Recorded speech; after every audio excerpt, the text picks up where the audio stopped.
So international news, a big story, of course, for us here in SA, is the Russian President, Vladimir Putin, will be attending the 2023 BRICS Summit, but only virtually, of course. What does that mean for all the issues that we've been having around this particular debate? Well, international relations expert, it's Brooks Spector making time for us this morning. Hello to you, Brooks. Good to have you back with us. We'll discuss what it means for BRICS in a couple of moments from now. I'd just like to start, first of all, were you surprised by the fact that Putin is not attending in person? Good morning.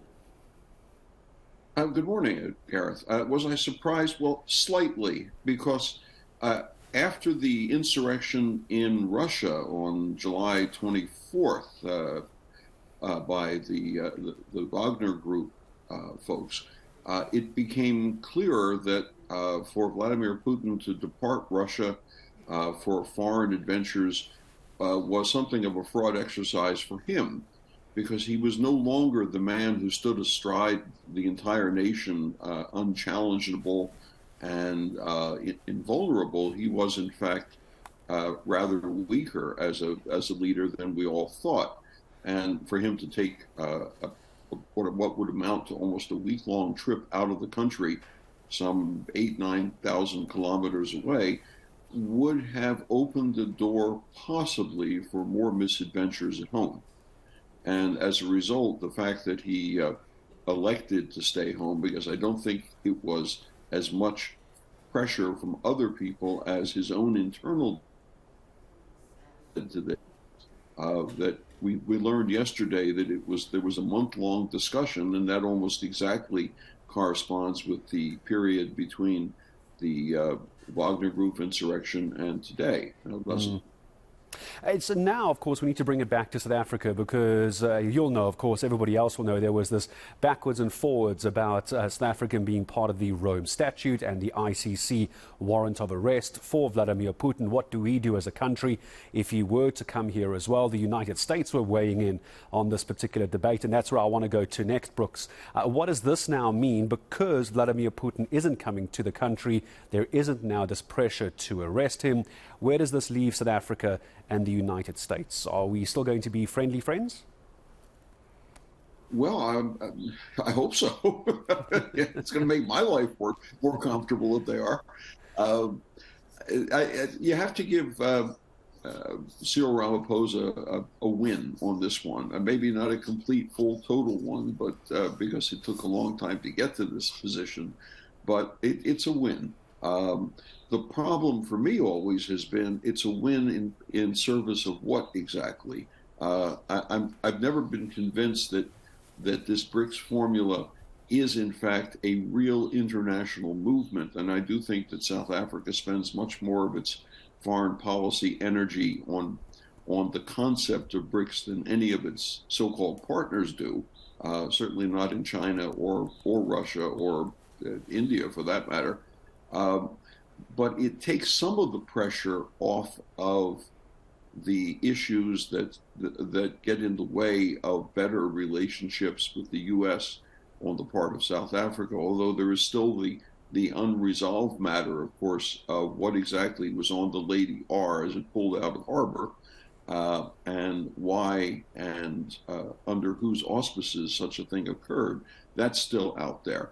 The fact that South Africa has continued to maintain fraternal relations with Russia, that sticks in the throat of a fair number of American senators and congressmen, because those are the people who have the final say, in effect, over the AGOA relationship, the AGOA, the access under the African Growth and Opportunity Act law that allows duty-free access to American markets for South African products. And that was at least potentially up for debate in the next couple of weeks and months. And so it smooths the way forward to resolve some of these disagreements and issues. It doesn't necessarily end them, and it doesn't necessarily make them all just go away.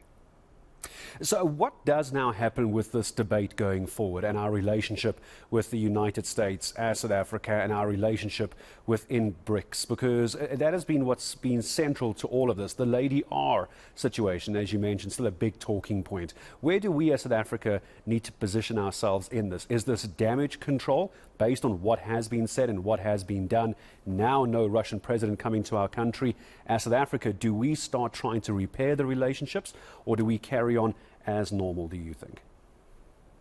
Well, I think the repair effort, the renovation effort, is necessary, and I'll give one example of something which I think would be a fairly easy thing to announce, which would help, and that, of course, would be to condemn or strongly disapprove of, or wag a finger at the Russian decision to end safe transit of grain exports from Ukraine. That hurts African nations, Middle Eastern nations, especially the poorest and most grievously affected by poverty, famine nations. That hurts them, and because it increases the cost of grain in world markets almost immediately, and it pushes the World Food Program into sort of emergency status, crisis status, dealing with emergencies.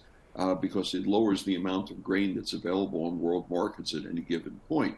And for South Africa to say, wait a minute, that was a terrible decision. We urge you to revoke your decision, to revoke the ability of the grain ships to leave ports of Ukraine peaceably onto the world stage, the world market rather. That would not be a really hard thing to do, and I can't imagine that the Russians would do anything other than say, well, we don't agree, or maybe we'll think about it again even. And that would be an actual win for the South African policies. And just in closing, Brooks, what do you think the United States is going to be looking out for once BRICS does get underway? There's still an expectation, even though the Russian president won't be here in person, he could very well be taking part virtually. So it's not as though he's not taking part, is my understanding. What does the United States, do you think, look out for in BRICS? What's the kind of keywords, the trigger words that they're keeping an ear out for? I think they're going to be watching out for words that speak to, those far too easy words to slide back onto Western imperialism and things of that type. Those words coming up in communiques are going to be unpleasant sounding to the West. Words that say we have to, it's urgent to resolve the crisis of the invasion of Ukraine. Those will be words that people will look forward to hearing. And those will be words, of course, that come almost in spite of Russia's opposition to it, because they're, after all, the ones doing the invading. But things that speak to moving the center of the discussion back to the stability of world order, the sovereignty of nations, the inviolability of borders, those kinds of words will be the things I think that will be pleasant to hear, or more pleasant to hear, in Washington, in Berlin, in Paris, in London, and elsewhere. Oh, Brooks Spector, it's always good to talk to you. Stay warm. It looks like you've made yourself quite cozy at home. Enjoy the cold weather up in Joburg. Thanks to international relations expert Brooks Spector.